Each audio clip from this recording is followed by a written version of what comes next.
Hey guys, I hope you're having an awesome day. In case you can't tell by the title of this video, yes, I broke my truck.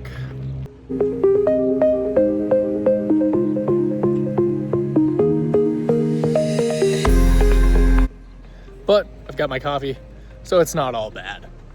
And I know what you're thinking. You guys are probably saying, well, it's a 14 to 18 GM. Those things break all the time. That's like a weekly occurrence in this. And you're right, except it's not really broken. See, I'll explain exactly what I did. And it's all because of this guy. But that's not the only thing that's wrong with it right now, but we'll get into that.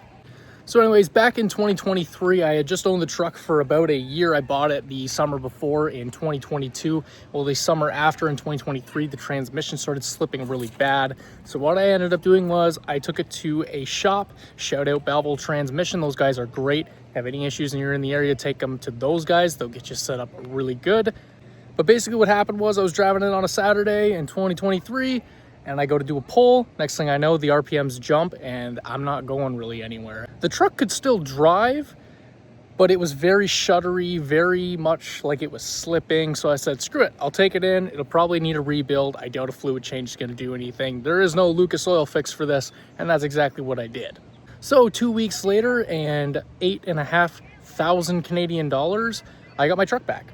And it was tuned with HB tuners through these guys, and everything was great. Everything worked fantastically. There was a few things though that I noticed where if it was grade braking, it would move down a gear, then move up, then move down a gear again, and then move up. So kind of buggy. I was gonna take it back in for that anyways, but I had the Diablo Sport handheld tuner reset, thinking that it would just read the HB tune as a stock tune. Well, that's not the case. So what ended up happening was I called Diablo Sport, I got it reset again. And when that happened, they put the original stock tune that you could get maybe from a dealer onto it. And when I went to make some changes, because I wanted to change some parameters about the engine into the truck, it ended up loading the stock tune back into it. Now, I'm not a tuner. I don't know much about what to change. All I know is that when you go from a 6L80 to a 6L90 rebuilt, they tune it so that they last as long as they possibly can. And by doing that, they change the shift parameters and the torque converter lockout and the slippage. It literally says on any website when you buy the 6L90 kits that you want to have some slippage, but a lot less than what is stock on these trucks. Essentially, some people will claim that that's what kills the transmission so prematurely in these. And I believe it. I don't see why it wouldn't. It's, torque converter lockout, they're very finicky things, a lot of hydraulics and things. So anyways, when that happened, I called the shop immediately and I said, hey, look, I messed up. Can I bring the truck in? Can we tune it? And I said at the same time, it's been 2 years now since I got it done. It needs a transmission fluid change anyway, so they're going to do that as well. And another thing was the transmission bolt pan, the one corner bolt was a little bit loose. It was dripping very, very, it was very much weeping, right? So I get under it with a wrench and I'm just like, I'll just tighten it a little bit. I know it needs a little bit of torque, 2 turns, and the bolt was pretty much ready to come out. So I let them know that was an issue as well. Now, mind you, the truck still runs and everything. I just would rather not have it run on the stock tune, not for very long anyways, just because it's, just an issue for me. I'd rather have it tuned right to where it's going to last me the longest. I do have a daily driver car. If you guys watch the channel, you know I have the Matrix. So that's pretty much what I've been ripping around in anyways. But I want to get into the other issue this thing has because that's going to be dealt with. But this is something else completely different. So not long ago, I did have the AC condenser replaced because it was leaking. I was able to JB weld it for about a month last summer, and I just filled it with a can and it seemed to work for about a month.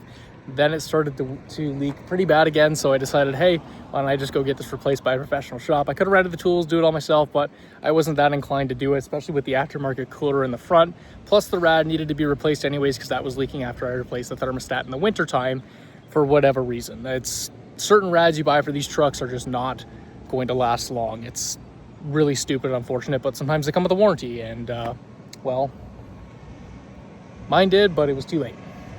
So I haven't called the shop yet that did the AC, but when it goes back in, I need to tell them that what's happening is that the connection from the condenser to the compressor, where it goes in from the compressor into the condenser, that plug there is actually leaking. And I don't know if it's an O-ring seal or if it's something like that, but the AC's got another slow leak, so that's going to be addressed and fixed.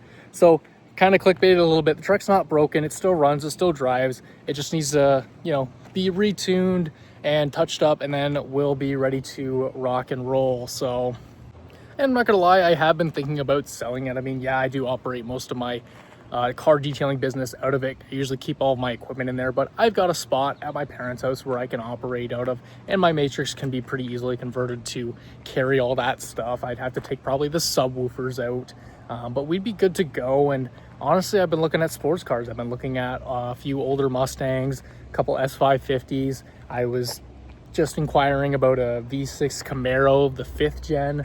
I think they're pretty neat.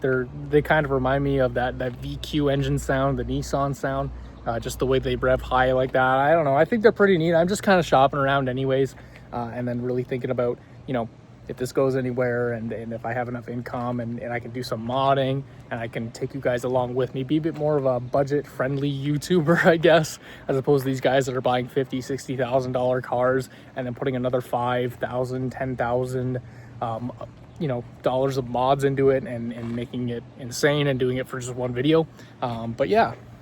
And if you guys don't have a Hot Wheels vent clip, what the heck are you guys doing? Go to your Walmart, Canadian Tire, wherever you get your air fresheners, and try to find one of them. They're neat.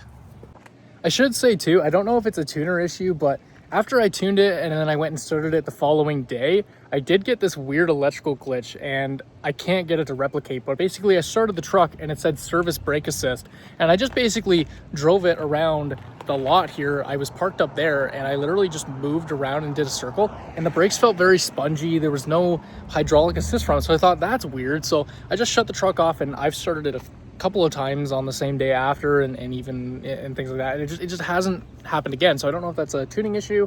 I know sometimes messing with the ECU can kind of throw a bug or a glitch, and you know, maybe that's my fault for messing around with it. I probably shouldn't have touched it anyways, but I don't know if that's a tune thing, but I'm going to keep an eye on it anyways. That's just another thing that's gone wrong, I guess. But anyways, it hasn't been ran in 2 days, so let's do a cold start.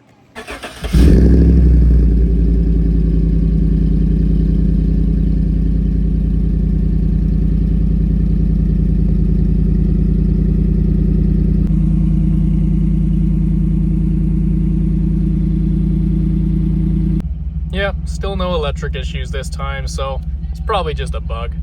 Anyways, guys, that's going to do it for this video. Just a quick update. Just wanted to let you guys know what was going on. If you liked the video, go ahead and like it. If you really like the channel, please subscribe. Leave a comment with your thoughts on these trucks and your problems with them. Or maybe if you haven't had any problems, you know, leave a comment. Let me know the mileage you're at. And yeah. Anyways, guys, thanks again. I'll see you guys in the next one.